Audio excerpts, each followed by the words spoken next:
You're watching Canada's Superstation, NTV.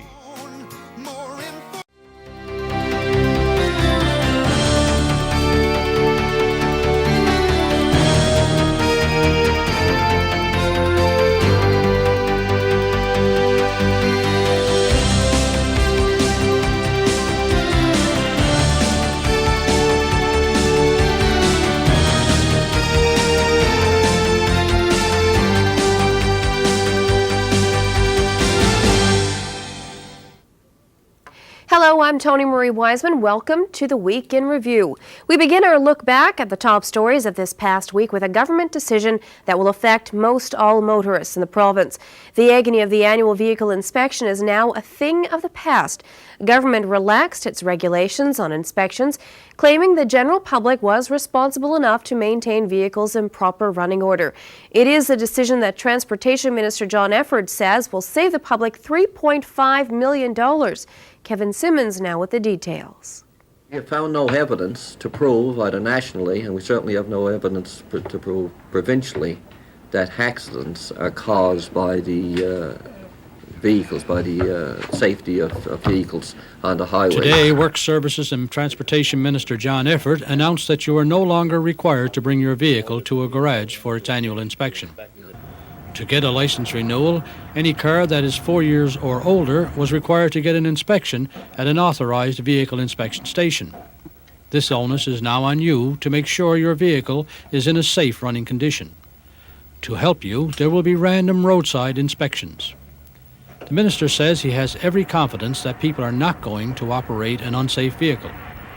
These new regulations affect cars, light trucks, and vans under 4,500 kilograms. All commercial vehicles, vehicles that are being sold, and taxis are still required inspections.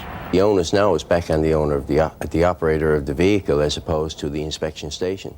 Gary Ball, owner-operator of one inspection station in St. John's called CarFix, feels that this might be good for the industry. Kevin, I don't think there's going to be any great impact on the service industry. The only thing I can see is probably being, instead of having a rush at the end of each month, we're probably going to see our work spread out over the 12 months or however many working days we're here. Only time will tell if this new system will work. One thing is for sure, everyone now will be looking out their own car windows, doing a quick inspection of their neighbor's car. For the NTV Evening News, I'm Kevin Simmons. Reaction to government's announcement to eliminate mandatory inspections for vehicles has for the most part been negative. On Thursday evening, mechanics, garage owners, representatives from the insurance industry and members of the general public met in St. John's to voice their concerns and to plan a protest at Confederation Building. On Thursday, garage owners, who stand to lose millions, were left reeling by the announcement. Kevin Simmons with more on the story. Chris Power of Royal Garage is upset over the new motor vehicle inspection changes. He says government should have consulted the auto industry before making them. Nobody contacted anybody from this dealership with regards to our feelings about this issue.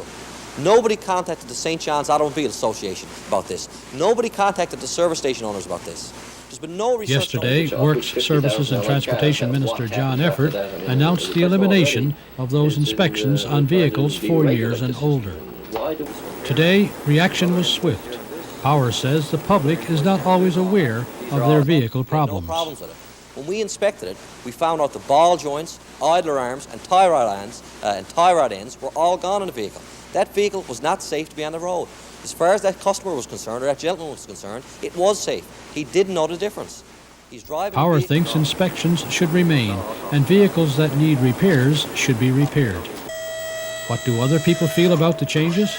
We asked several for their opinion. What do you think of that? I don't think it's a good idea. I think for safety purposes you need to have the cars inspected when they're older. Save a few dollars for some people. Probably make it worse on the roads for all the older models. I think it's a bit too much, I think. I don't know how they're going to be able to check all the car. Well, at least if it has to be done, it's going to be done. But if it doesn't have to be done, it's just something else you can put off and not do. A man closely associated with the Newfoundland dockyard's operation for the past 2 years says the facility is doomed.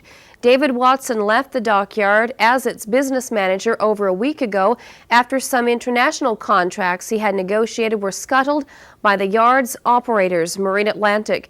As NTV's Jim Toms reports from Monday, David Watson says the Newfoundland dockyard is on a course for shutdown in the next year or two. See this briefcase? It belongs to David Watson, business manager at the Newfoundland dockyard until last week. He says that inside is $1 billion worth of business that could have gone through the dockyard over the next several years.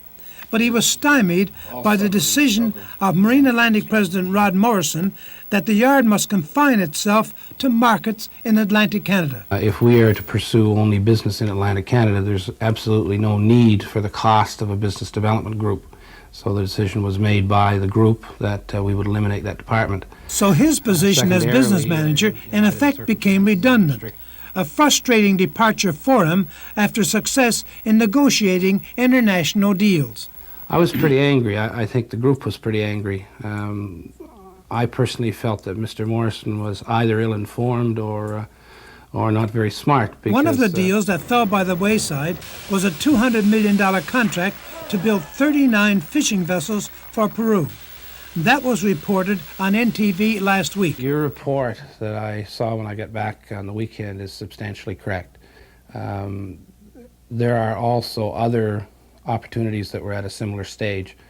All of those opportunities have been offered to other Canadian companies. They are in various stages of completion. David Watson's view is that international work is the only hope for the dockyard. Mr. Morrison and Transport Canada, through the voice of Moya Green, have doomed the Newfoundland dockyard. It cannot survive. There is not enough business for it to survive. Latest reports are that Mr. Morrison will be in St. John's in a couple of weeks to present to union and management his view on charting a new course for the dockyard. And yet we were being blocked at every step. Jim Toms, NTV News, St. John's. Their interest is playing hero.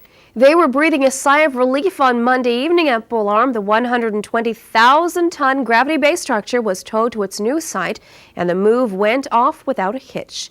It rests now at a deep-water construction site where the monumental task of completing the structure will take place. It was a nerve-wracking day as they set out, moving one of the world's heaviest floating structures on its maiden voyage. In the worst scenario, it could have grounded or sunk. But the move was virtually flawless. It was a slow, snail-paced tow, moving about a meter a minute, until by the end of the day, the GBS was well anchored in 200 meters of water to be made ready for the next stage of construction. That phase is known as concrete slip forming. It involves raising the structure from its present 18 to its full height of 111 meters. It was a proud day for HMDC President Ken Hull, and other officials echoed the significance of another milestone in this massive project. That's right. We have really two focuses. We have the gravity-based structure, which is the concrete support for the topsides oil drilling and production facilities. We have one super module that's being built here at Bull Arm. It will come out onto our assembly pier in the spring of next year, and we have 4 other super modules that all are welded together to form the topsides. And those modules will be in 2-week intervals beginning in the April-May timeframe. The work of concrete slip forming will begin next month and continue through the winter. Later on, the topside modules, being constructed at various sites around the world, including one at Bull Arm, will be mated with the GBS before the entire structure is towed out to the production site offshore 2 years from now. The first flow of oil, in an estimated 30-year production schedule, is set to take place in December of 1997. Right now, over 7,000 people are working on the Hibernia project, including 3,400 at the Bull Arm site. The project has spent close to $3 billion, just over $1 billion here in Newfoundland. The NTV News Week in Review will continue in just a moment.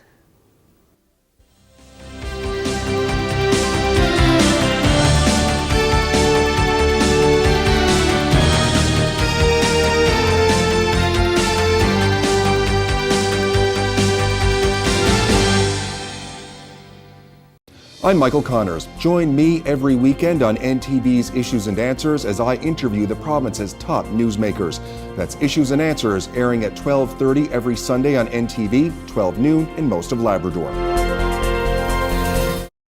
I'm Beth Penny. We could all use a little bit of good news these days, so join me Monday nights on the award-winning NTV Evening News Hour for Silver Linings.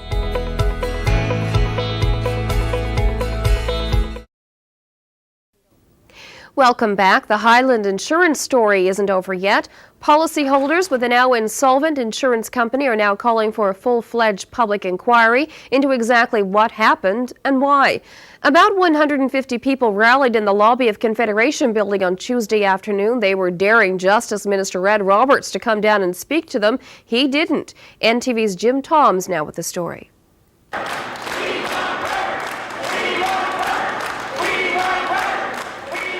They were noisy and angry and frustrated and blunt. They didn't mind what they said or how they said it, daring the company or government or anyone to take them to court, where they said they would get the hearing they want. And there's a lot of them who held insurance policies with Highland through brokers J.J. Lacey and Central. 20,000 Newfoundlanders robbed of 20,000 robbed of 20 million, at least $20 million at stake. Bill Kelly said they all had horror stories, like the senior citizen who said he couldn't afford what he lost. I'm after paying $500 for my insurance with Lacey, and now it's cancelled, or it will be cancelled, so they say, and I just got to park my car because I can't afford to pay another $500. I just don't have it, you know. I just want to be covered to the end of my policy. That's it. I don't want money back. I just want my insurance to be on it. That's it. My money is gone. $2,500 just gone. So what do you think should be done now? Somebody should pay for it. We stayed with Lacey's and paid out our money the 2nd of July, $1,475 for 4 months insurance. Now I have to turn around and pay out another however much, $1,400 again. We want a public inquiry. We want to know what went wrong, who caused it to go wrong, and we want to make sure that there are recommendations in place so this never happens again. What they did here today was to take names and addresses of policyholders. They're going to form an association, and they may make further announcements on other rallies and other meetings as they pursue trying to get back some of the money they say they've lost. At Confederation Building, Jim Toms, NTV News. Then on Thursday, another development in the Highland insurance situation. Coopers and Lybrand, the court-appointed liquidators of Highland, announced that some of the assets of J.J. Lacey Insurance and Central Insurance Services have been transferred to the insurance brokerage firm of Alexander and Alexander. The development on Thursday was not the sale news that customers had been waiting for. Jim Furlong now with the story. They did everything on time.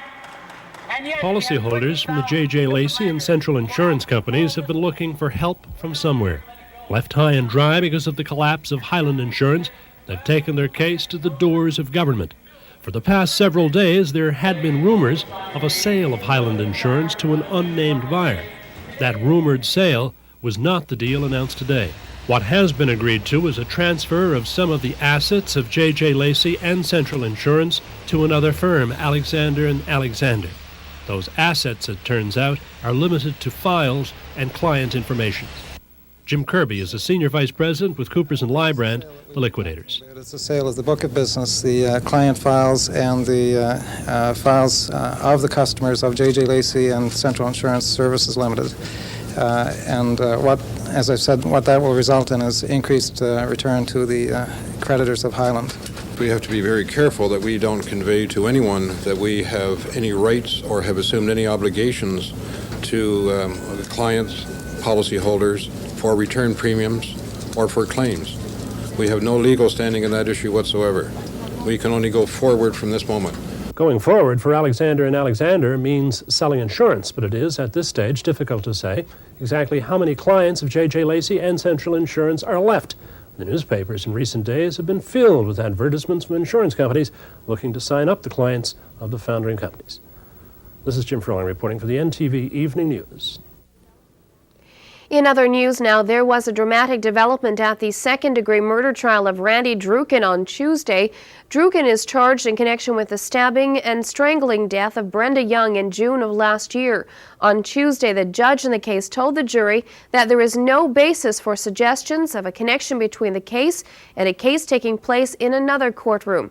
The judge's comments came following a broadcast report suggesting a conspiracy that would involve a hostage-taking. All of this had the courtroom at the Randy Duken trial in an uproar on Tuesday. Darren Rogers has the story. Mr. Justice Robert Wells addressed the jury this afternoon, referring to a broadcast on another network that alleged connections between a trial of a police officer, stolen police weapons, and the Randy Duken trial, referencing a possible hostage-taking. Some of the jury had seen the broadcast. Mr. Justice Wells told them of Randy Duken and the case they will be rendering a decision on, that it's necessary there be a presumption of innocence, that the defendant is presumed innocent unless convicted at a fair trial. The judge told the jury that he and counsel were very concerned and that a suggestion like that is detrimental, in my view, to the presumption of innocence. He said he didn't want them to feel there was something happening that only court officials knew about. Mr. Justice Robert Wells told the jury that he spoke with the head of court security and asked him, "To your knowledge, is there anything to these suggestions?" The response he said he got was, "I've made inquiries, and in my view, there is no foundation, in fact, to these suggestions." On the stand for the second day in a row was 11-year-old Cindy Young, daughter of the deceased Brenda Young. She was shielded from the view of the accused and the public by a partition. Today, under cross-examination by defense lawyer Bill Collins, when asked if the voice she heard tell her mother to be quiet the night her mother was murdered could have been someone other than the accused Randy Duken, the little girl said, "Probably." Bill Collins will continue his cross-examination of the young girl tomorrow. For the NTV Evening News, I'm Darren Rogers. A bloodstain pattern expert says Brenda Young's body was moved after she was stabbed to death at her home in St. John's last June. The testimony was consistent with an earlier witness who alleged that Randy Duken confessed the murder. Sergeant Victor Gorman testified on Thursday that he reached the conclusion by investigating the murder scene and studying photographs. Sergeant Gorman was on the stand on Friday at the second-degree murder trial of Randy Duken. Darren Rogers now with the details. A much different picture of the accused Randy Duken was painted today for the court by 11-year-old Cindy Young. She told the court that Randy Duken helped her with her homework, especially math and spelling, which he was good at, that he would take her shopping on her birthday. On one occasion, he asked her if she wanted her ears pierced on her birthday, but when she saw the ear gun, she got scared. She said, "He gave me $20 to get my ears pierced for free when I was ready." The little girl told the court that Randy Duken helped her with her housework, helping her do the dishes. She said Randy Duken thought her mother, Brenda Young, was beautiful. She was asked by defense lawyer Bill Collins, "Did you like Randy?" She answered yes.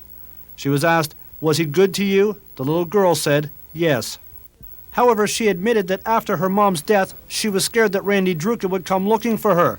She was scared that Randy knew that she had heard something the night her mother was killed. She said she had a nightmare that Randy came to Nan's house and camped out in the basement stairs and came to shoot us all. She was asked by Bill Collins if a police constable told her that Randy Duken killed her mother. She answered, "I think so." When asked by Crown Attorney Wayne Gorman, she said yes. He asked her if she was certain of that. The little girl said yes, yes.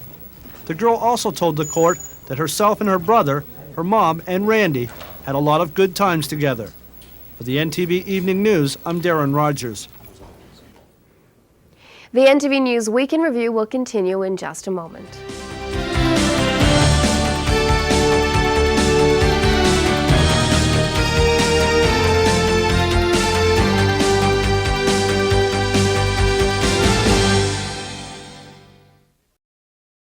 I awake here at the edge of the unknown universe. I sense all. I am life, rising from pure space, a dimension beyond man's imagination. I have seen many wondrous things, but I remain forever transfixed by one, a pale blue planet amid an endless sea of stars, Earth. Many of your millennia ago, My ancestors came to your planet and colonized the great civilization of Atlantis. You regarded us as godlike, our benevolent presence forming the basis of your most ancient civilizations. Within a few centuries, you began to isolate yourselves from one another. Suspicion, greed, and jealousy quickly turned to fear and hatred. Violence and war followed. We have watched in horror as humankind began to destroy one another.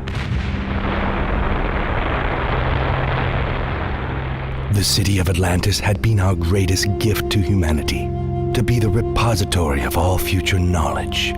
But knowing it could be used for great evil, we created a singular vessel to hold us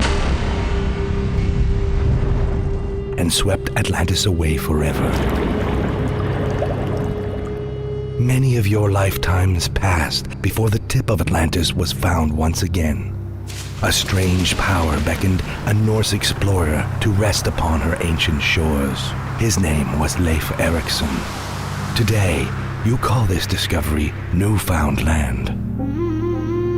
Your histories tell us of individuals who held the Atlantean knowledge, who set their sights on new horizons, and through great hardships made the imagined real.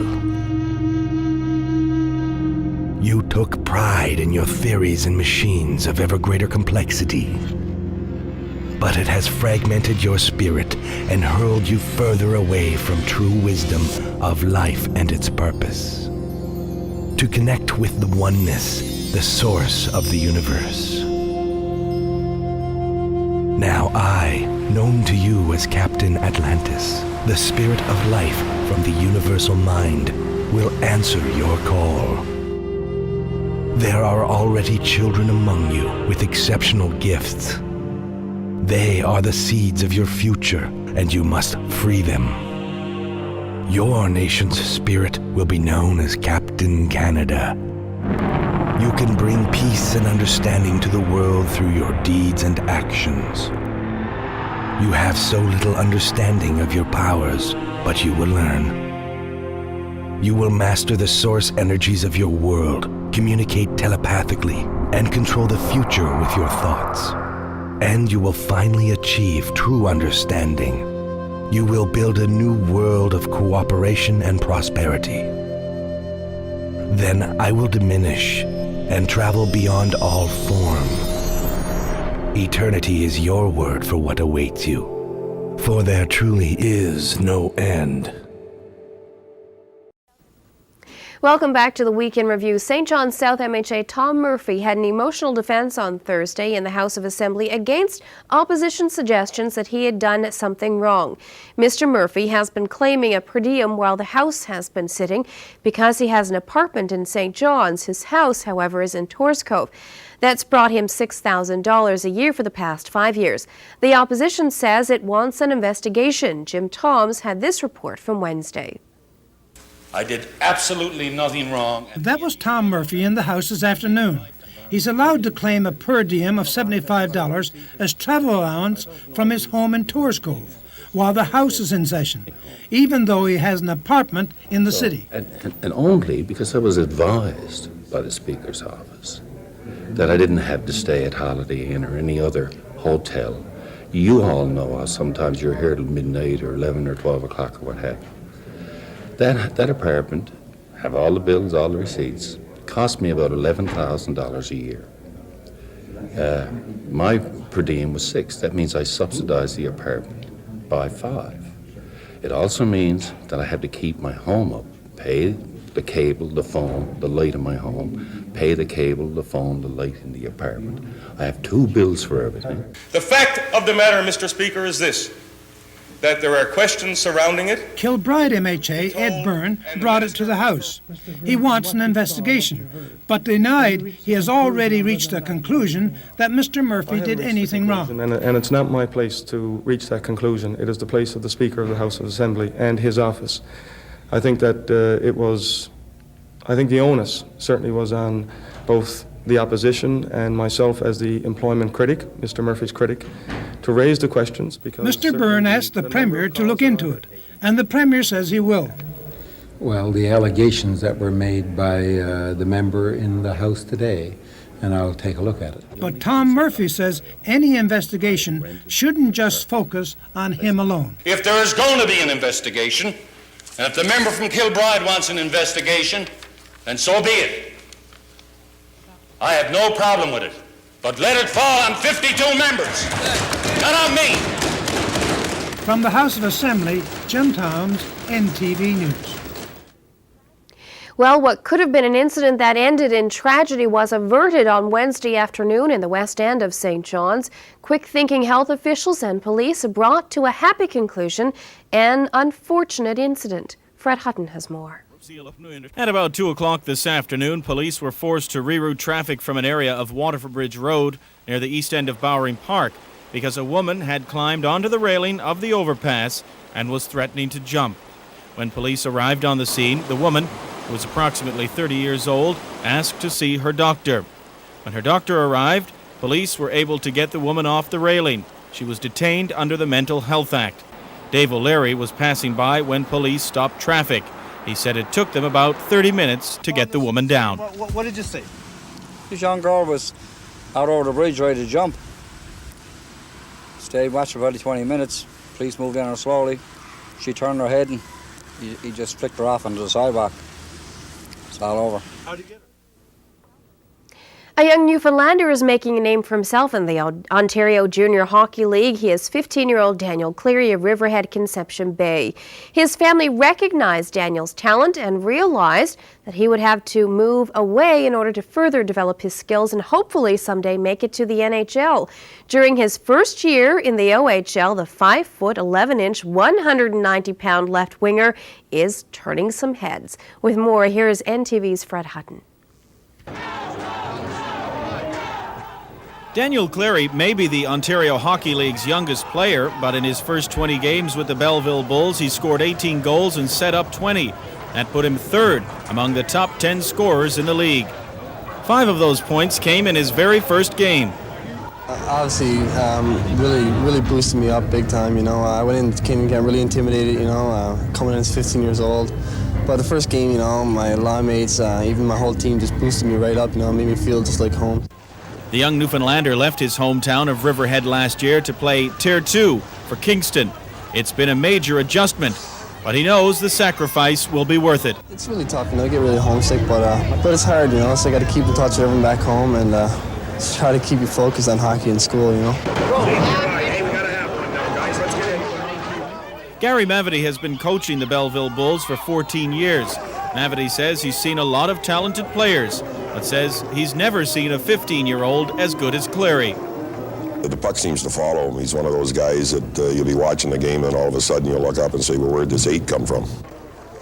Mavety put Cleary on a line with Brian Secord and Craig Mills. The line is affectionately known as the Fireman Line.